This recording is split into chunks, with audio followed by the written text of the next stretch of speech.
name is Julia Streets and welcome to the Fireside Chat series, Navigating Change. And today we're talking about sustainability and ESG. I'm delighted to be joined by two experts, Jared Chung, who is the Regional CFO at NG, and Kai Fair, who is the Global Head Trade and Working Capital of Transaction Banking at Standard Chartered Bank. Welcome both. I can't wait to get into this conversation. Kai, I'm going to come to you first of all. In all your conversations with clients, I'm really keen to hear some of those broad challenges that your clients typically face when they go out on this sustainability journey. Yeah, thanks, Julia, and hi, Jared. Hi, everyone. I think the start point for us to do exactly what you've described, sitting down with our clients and listening to their needs. And if I put it in a straightforward one-sentence answer, is bringing the physical supply chain together with the financing supply chain, and both of them in a sustainable format. And that's a breakthrough we've achieved here at Standard Chartered by defining these parameters, which enables the physical supply chain to be sustainable. That's what our clients are doing. And we, from a bank perspective, adding the sustainable element into the financing. So, Jared, let me bring you in here because I know this is something that NG have really paid attention to. So tell us first a bit about NG's purpose and then also about your journey. Yep, thanks, Julia, and thanks, Kai. Happy to be here. NG's purpose is as clear and it's very energizing to have a corporate purpose that is to accelerate carbon neutrality. And actually, we do it by two ways. One is, of course, to ensure that our current portfolio ensures that it's carbon neutral. And two, we actually help our customers accelerate their carbon neutrality plans through energy efficiency, through investing in the right systems. So yeah, that's the story of NG. That's wonderful to hear. And that's a major transition to go from B2B and also extend out into B2C as well. Kai, can I bring you in here just from your perspective, from the Standard Chartered point of view, about how you stepped up and rose to that challenge that Jared's just described? Yeah, thanks. And I think we couldn't have wished for a better partner than NG and Jared's work in particular to bring us to the financial solution for a sustainable financing and the guarantee we've issued. I think it all went back to listening, to understand how does our clients go about their assessment of sustainability, making our due diligence on the client level, working with NG, and then also working on the project level to understanding what is the use for the beneficiary receiving the guarantee.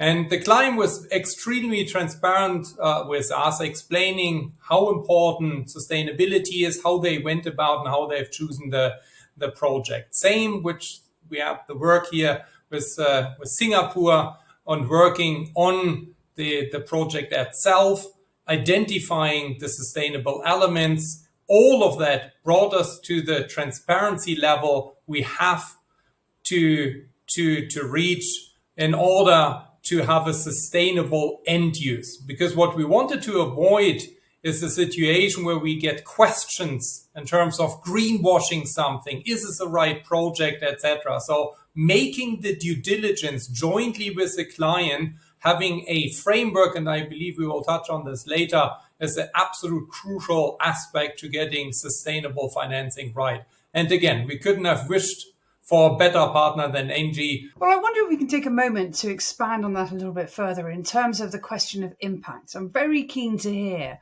what impact your work together has had. Jared, can I come to you first of all, both in terms of impact to your organization, but also out to the industry at large?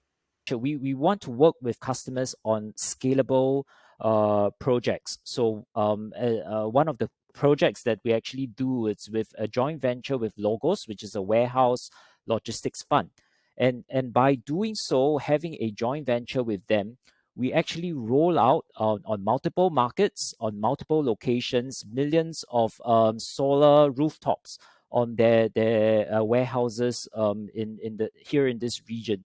So this is one of the impact that we seek to create, where we accelerate carbon neutrality plans, where our warehouses are now run on green energy, our customers' warehouses are run on green energy, and that we can actually deploy them and execute them at scale. So this question about impact as well. Kai, can I ask you about Standard Charters journey? Thinking about your sustainable journey and what you've been doing as an organization.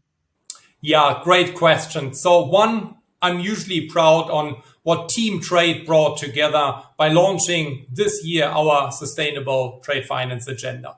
Sustainability sits extremely well with the organization. It's something our CEO, Bill Winter, talks about, and is core and center to what we do in Standard Charter. The question is, how do we achieve this for trade finance? Trade finance is like a hamster wheel. We process more than 7 million of transactions a year.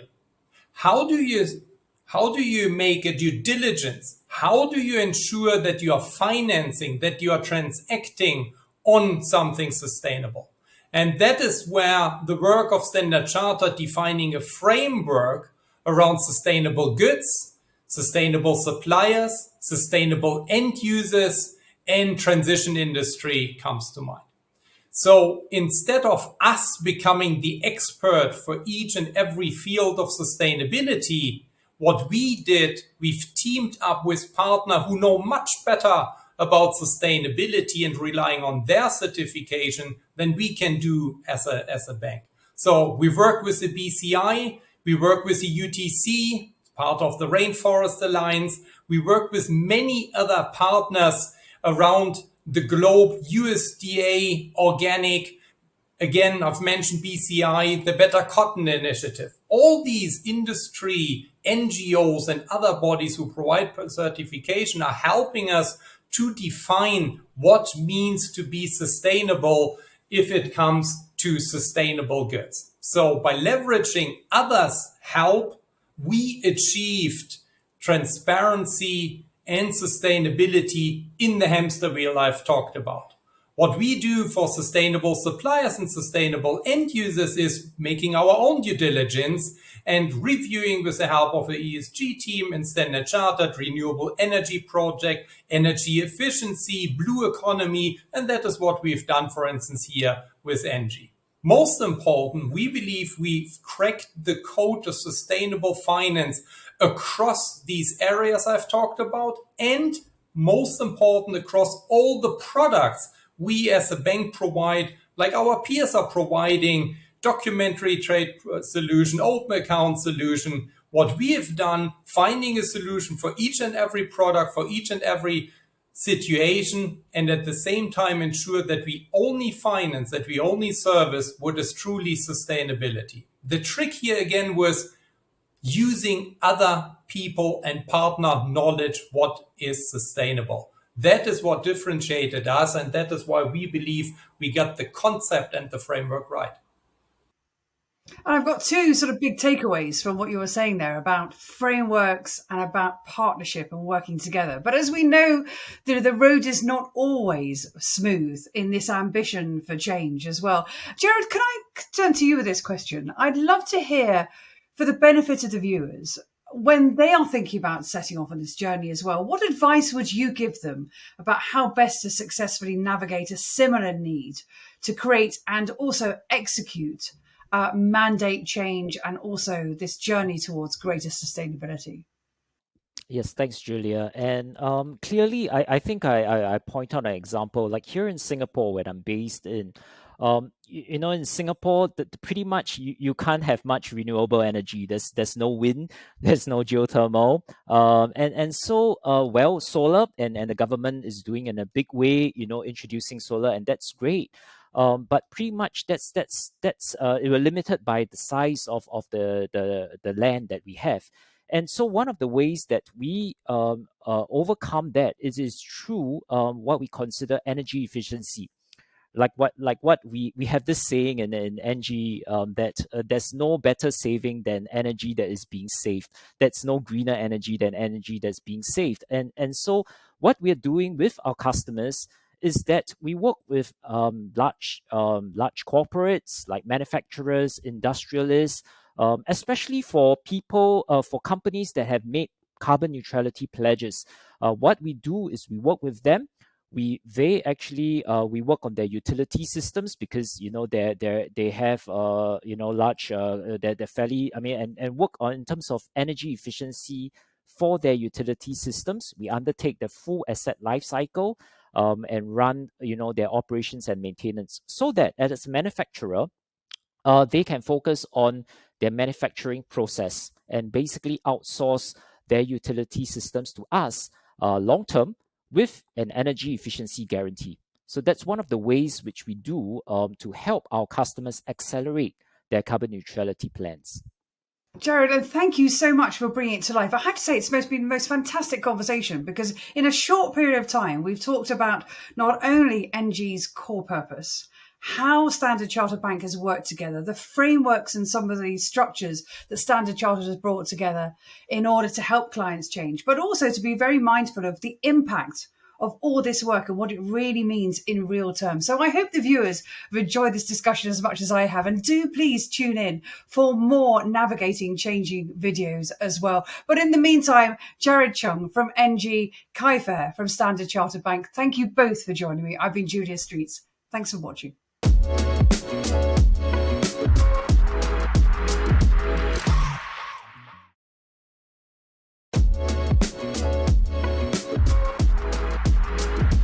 Hello and a very warm welcome to this fireside chat series called Navigating Changes. My name's Julia Streets, and today we're talking about the future of custody. We're thinking about how data and technology are transforming conversations with clients. Today I'm delighted to be joined by two guests.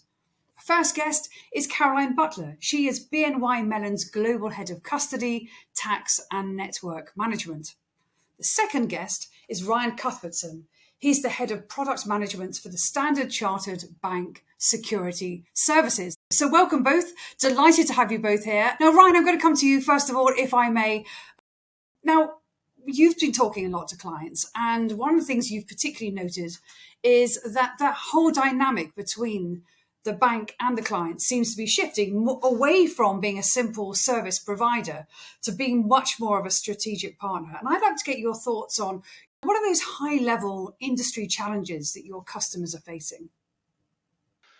Yeah, thank you very much, Julia, and absolute pleasure to be having the conversation with you and Caroline. So I would say a couple of things, and firstly, with the right partners aligned, the traditional and legacy way of viewing intermediaries and their role in delivering services to asset owners and asset managers has changed. There is an incredible opportunity to remake the security services industry and enhance the client experience. Yes, absolutely enabled by new and more effective technology. And ultimately, custody and security services has been and will always be a people game. The ability to build relationships, to articulate and solve problems jointly in a pragmatic yet future-looking way is paramount and quite rare. Skills for today are different than yesterday, and skills for tomorrow are going to be different than today. So working with partners to deeply understand their requirements and understanding when to pivot workforce to deliver change is key. I would also say ideating and delivering innovation requires a crystal clear understanding of client needs, be it services, be it new asset classes such as digital assets. Having the building blocks in place to be agile in approach is a core requirement. And finally, I would say that there is a lazy narrative in the industry at the moment that talks about custody being commoditized. If you really believe that, my firm view is that you should be thinking about doing something else. There's so much left to do. And there are transformational opportunities both in terms of efficiencies and client experience, in particular as we move further into digital assets and digitization space. Well, Ryan, I think that frames the conversation beautifully as a starting point. Caroline, let me come to you. I'd love to hear your thoughts and your responses to Ryan's remarks, and also, thinking about perhaps one of the challenges that you've been particularly looking at. Yeah, thanks, Julia. And obviously, I was sort of laughing at Ryan's remarks on the commoditization of custody. We have a phrase here at Bank New York, which is making custody cool. And I do really feel passionate that custody has become quite a cool area to work in. If you think about this pivotal time in our industry, innovation and custody are going hand in hand in every conversation we're having. So it's no longer just about scale, safety, stability, all super important and still core tenants, but it really is about all things digital. Probably informed a lot about the world we live in. It's a digital world. Our clients live in the same world as us, so they are citizens of the digital era. So the client expectation, to Ryan's point, is really driving that digital experience and that partnership that you start to see with clients, with providers, and then across that whole ecosystem. And it really is helping custodians sit at that epicenter of change and that epicenter of innovation. I would argue we're ripe for that. I think, the time is now. Arguably, it was probably a couple of years ago, but there was definitely a little bit of apathy on the custody side to really jump in and transform and innovate.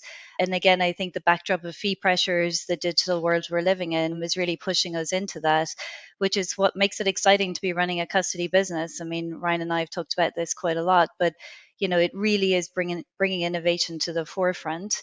And with that, it does change the nature of the people that are in the custody business as well. Ryan said it, it's a people business. In the end of the day, you use technology to really free up and empower people to do what they do best. And we're really starting to see a real sea change in the types of people that are coming into the custody business. I mean, just speaking for my own team, we've hired mostly from either fintechs, crypto firms, or traditional tech firms of late.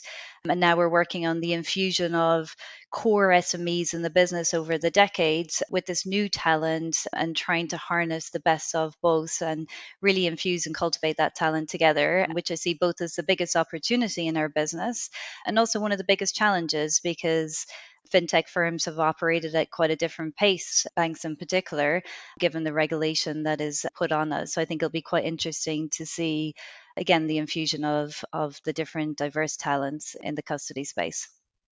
And it is a fascinating dynamic shift when you think about it in that way. And can I just ask you a further question, which is when you were working with Standard Chartered Bank, there was a moment in time when you thought, well, actually, we're looking at some of the challenges. You talked there a bit about fee pressure. You've talked about the role of technology and then also talent as well. When you thought of the bank, was that an aha moment, or has that been something that over time you've been thinking, look, I think there are more and more areas where the bank can help? I'd love to hear your perspective about the relationship. When you take a step back and you look at, providing asset servicing and custody as an implicit part of that, you start to realize, and I think a lot of banks have come to this realization, that you can't do everything yourself.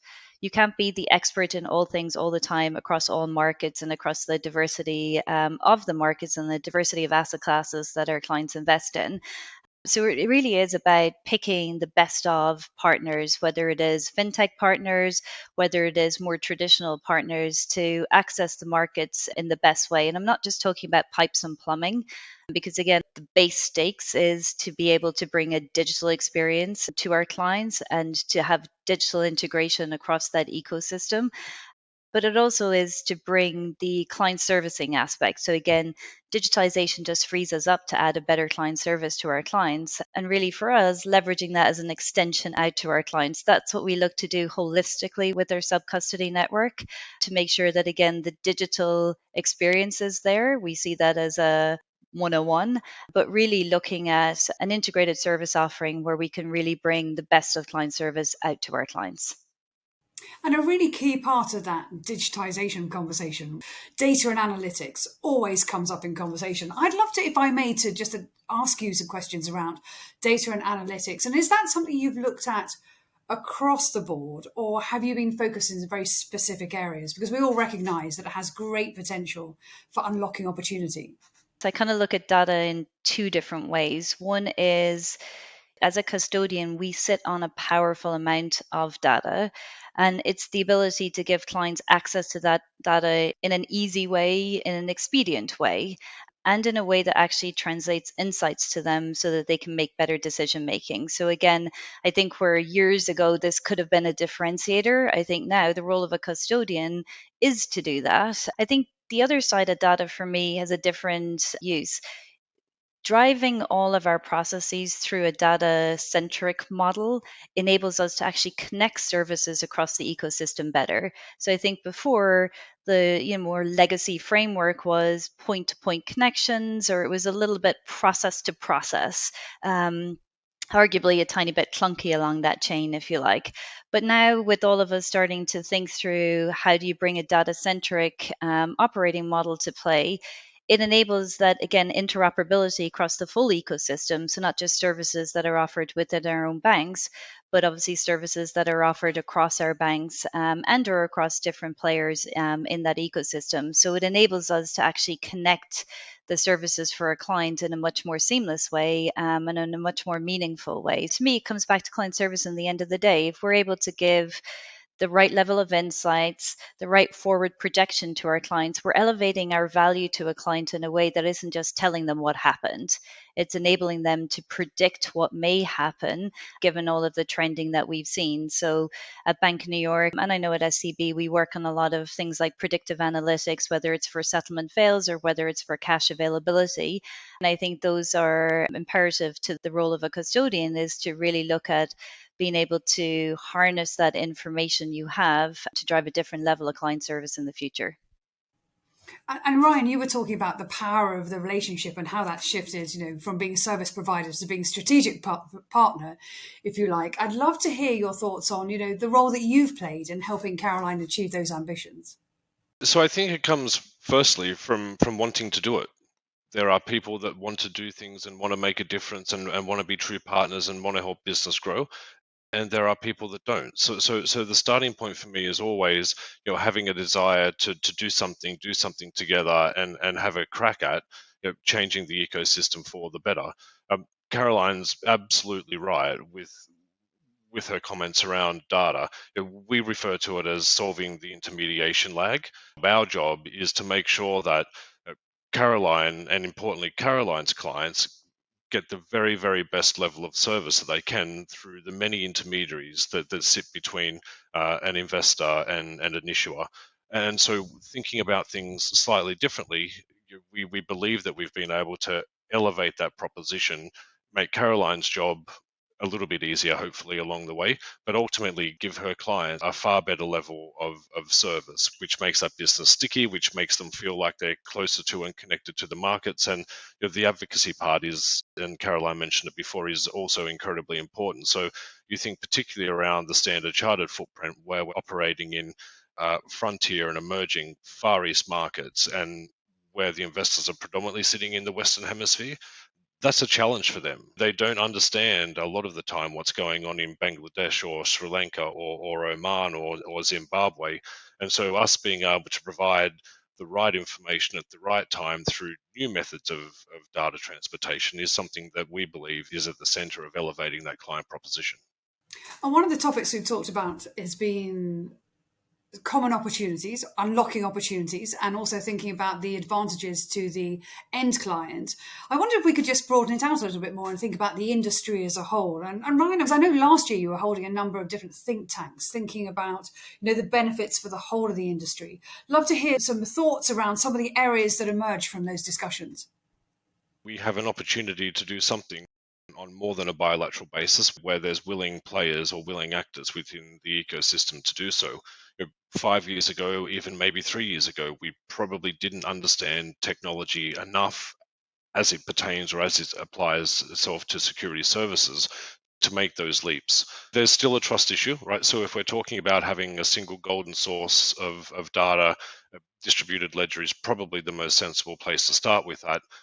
Ultimately, someone needs to own that, right? And that somebody needs to have the trust of the other actors in the ecosystem to be able to push and pull information off it. Because they're going to be basing their books and records, their actions, their interactions with their clients off the back of what that single source of data says. So that opportunity is there. We will do it bilaterally. When the opportunity comes to extend that to a multilateral conversation, then we're more than happy to do so. We have a pretty clear vision in our mind of what that looks like, and we're waiting for the right opportunity to test that out. When you look ahead, what do you see as the greatest opportunities for the industry and its potential to collaborate as well? Ryan, can I come to you first? You can. So I think the greatest opportunity is to start again, right? So me personally, I've been in the industry for almost 25 years now, and I'm starting to think about things from a white piece of paper. So forgetting the legacy conversations, data conversations that we used to have with clients, forgetting around east to west and are taking days to move collateral from one clearinghouse to another. We really do have the opportunity with the ability to tokenize assets, to use natively digital assets when central bank digital currency or even commercial bank digital currency is accepted amongst financial institutions. We absolutely have the ability to remodel the entire ecosystem. It's incredibly exciting, and we're really happy to be having meaningful conversations with our partners on how we achieve that together.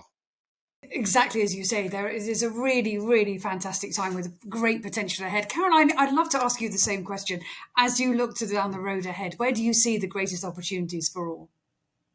Yeah, I echo Ryan's passion on our opportunity to do things differently now. I mean, one of the reasons why I'm so excited about digital assets, and I'm not just talking cryptocurrency, but the wider digital asset pool, whether it's tokenizing traditional or bringing new markets to life, is the fact that we have the opportunity to do it differently. We actually have to do it differently. It demands a 24/7 type operating model, which the legacy way of doing custody does not easily permit.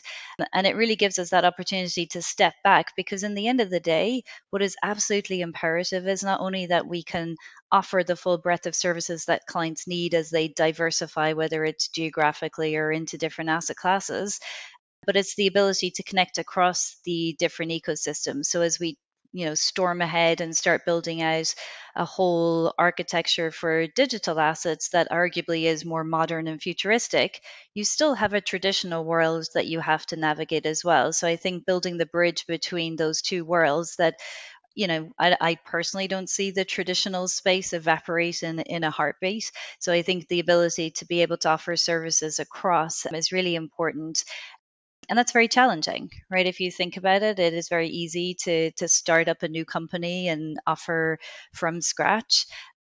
But the ability to do that plus connect into the traditional world and again bridge between those two, it is very challenging, but it's an absolute need to do. I think there has been a pace of change in the custody world over the years that's kind of steady.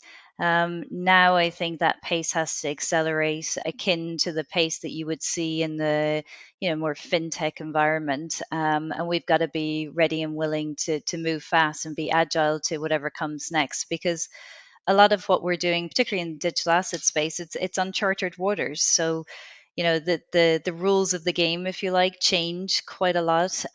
So being able to build products and services, and operating models to support them that are agile and nimble to whatever those changes will come is absolutely imperative as well. And I think that's a cultural change for custodians. These are fascinating times indeed. I can't tell you, I've really enjoyed this conversation. One of our fireside chats called Navigating Changes. Caroline Butler, BNY Mellon, thank you for being with us. Ryan Cuthbertson from Standard Chartered Bank, thank you for all your thoughts. I hope you've enjoyed the conversation as much as I have. I've been Julia Streets. Thank you for watching.